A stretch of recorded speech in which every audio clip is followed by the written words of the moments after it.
Welcome back to our ongoing coverage of Budget 2012 here on Sky News. In a moment, we'll be joined by Treasurer Wayne Swan for a look at some of the finer detail of his fifth and, he says, toughest budget. Let's take you through some of the details. First of all, it is, as the Treasurer has called it, a battler's budget. It's taking money that was to be directed to business in a company tax cut, now scrapped. That money instead going to families' hip pockets, low and middle income households in particular. Families are the big winners in tonight's budget, a $5 billion boost all up.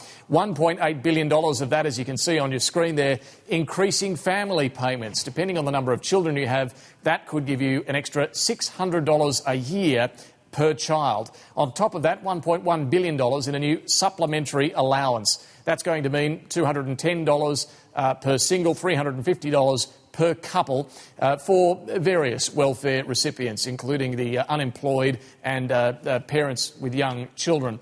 Also, $2.1 billion, this was announced over the weekend, a school kids bonus. That includes $820 per high school student, $410 per primary school student. The government hoping to make its first payment in June this year, before the new financial year begins, when the government is, of course, so much hoping to get back into surplus. Here was the Treasurer, Wayne Swan, a little earlier, talking about the importance of this budget to families.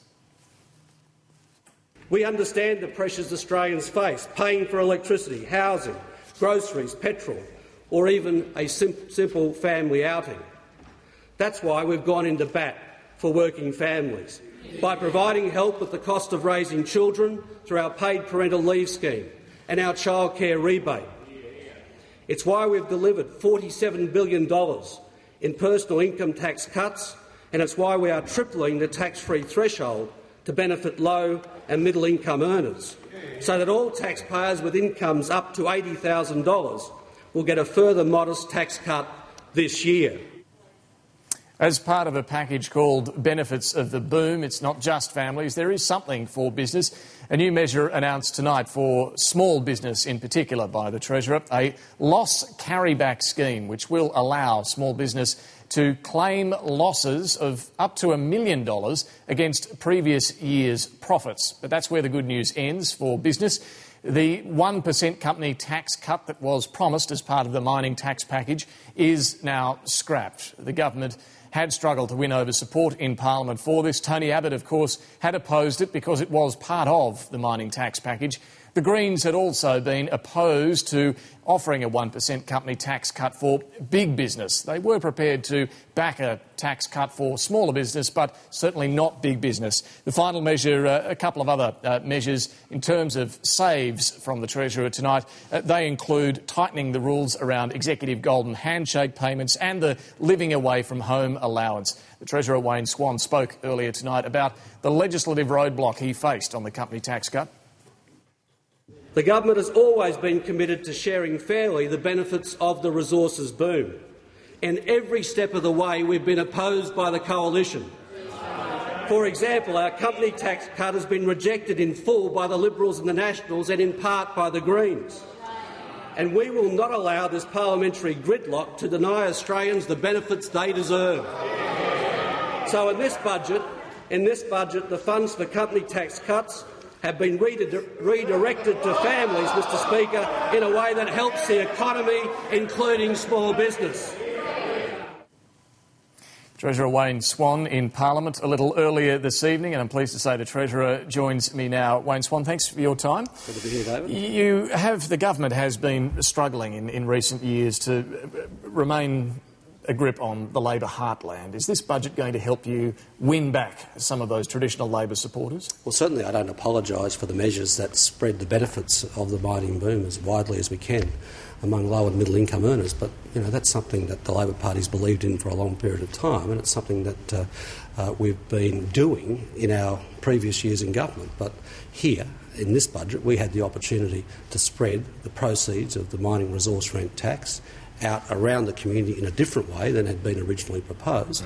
And given the cost of living pressures that people are under, I think people would certainly appreciate that, because one of the things that I'm very keen on is that we've got to give more Australians a stake in this mining boom. So many Australians feel that they're really not part of it. It's somebody else's boom. So in addition to making sure that we put in place that tax relief for small business, the loss carryback, which is $700 million over 4 years.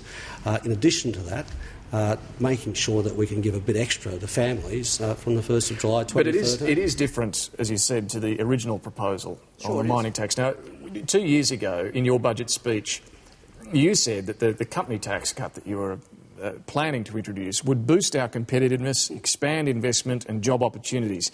You've now scrapped that and are putting the money into families. Yeah, but let's be clear why.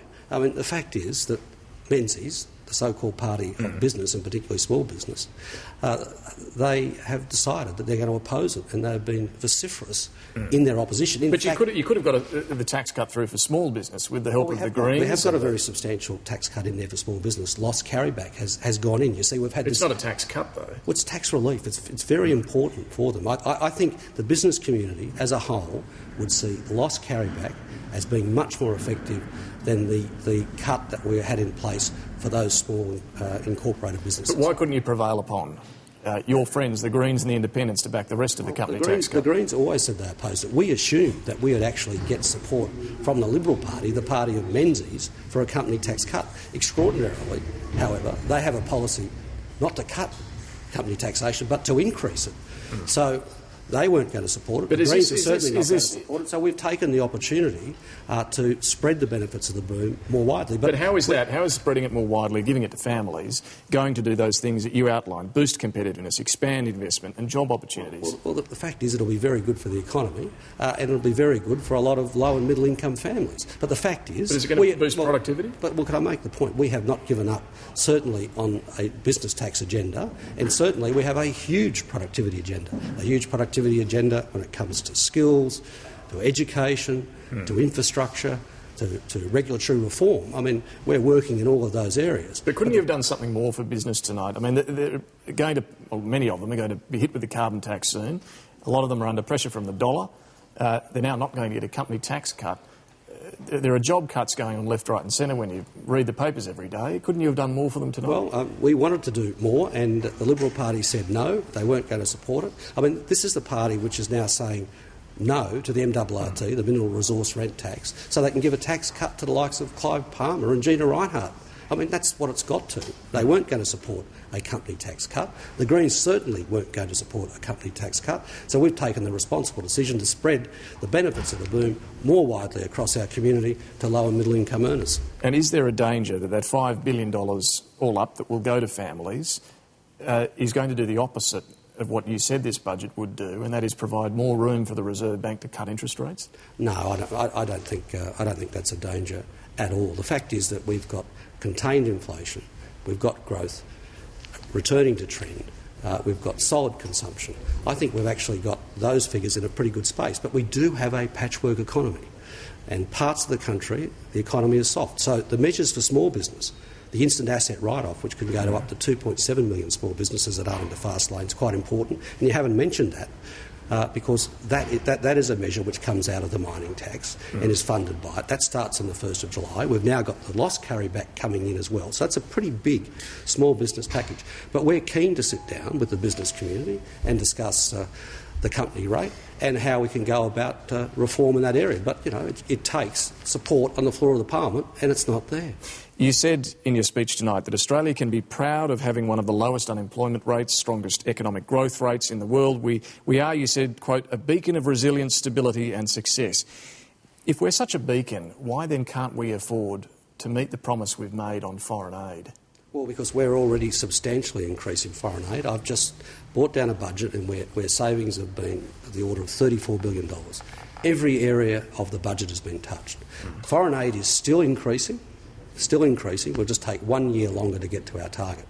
But other countries, in particular the British, are going a lot further than we are in increasing their foreign aid. I don't think that's true. I think you'll find that there is probably no developed economy who's doing more in the area of foreign aid, even after Aren't the British getting to 0.7% of gross national I think income? a number of those countries in Europe, I don't specifically have the British figures in front of me, a number of those countries in Europe are not moving. We are continuing to increase our aid. Well, Tim Costello says tonight this is going to cost 200,000 lives, this decision. I think that is just that's just ridiculous. The fact is that we are substantially increasing our aid.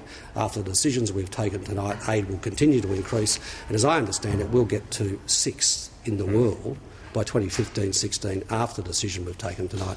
The fact is that if you're going to bring down a budget like this, it had to have an impact across the broad range of spending.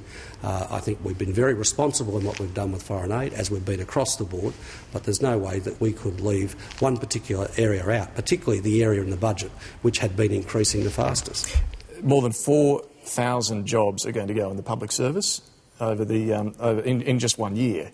What do you say to those workers? Well, I don't think it's quite accurate to say 4,000 jobs just go. I think that the truth is that when people leave, they may not necessarily be replaced. I don't think it's fair to say that there'll be 4,000 jobs. Will there be some forced redundancies? I think the impact overall, as I understand it, in terms of full-time equivalent employees, is about 1%. Right. So yes, we are being pretty tough about it, but we're not in a position where masses are moving out. But certainly, like all areas of the budget, there has to be some restraint. You said this would be your toughest budget. What do you think is going to be the toughest part of it, the most unpopular part of it? Oh, look, I think that's for all of the commentators. What was the toughest part for you in putting this together? Look, getting the savings together, $34 billion worth of savings, is a pretty big exercise when you're bringing down your fifth budget. And the surplus, $1.5 billion is a modest surplus. Yeah, of course it is, but it builds. How sure can we be, given the forecast deficit for this year has doubled, how sure can we be that you'll get $1.5 billion? What guarantee can you give people about that? We're determined to get there, but the fact is that events do occur from time to time. Last year we had the biggest natural disasters in our history, and it's fair to say that we underestimated to some extent the full impact of that over time. It's cost the budget bottom line $6 billion, more than that, $6 billion just for Queensland. And on you go. At the end of last year, a very big downturn in the European economy, which transferred through to particularly a lack of confidence among consumers here. All those things happened, so revenues came down substantially. But we make our judgments based on the outlook we see. We see growth returning to trend. We've got unemployment at 5.2. We've got a very strong investment pipeline. We've got solid consumption. We still walk tall in the world, but we have a patchwork economy where not everybody's in the fast lane, and it's trying to get the balance of that right. Treasurer Wayne Swan, thank you. Thank you.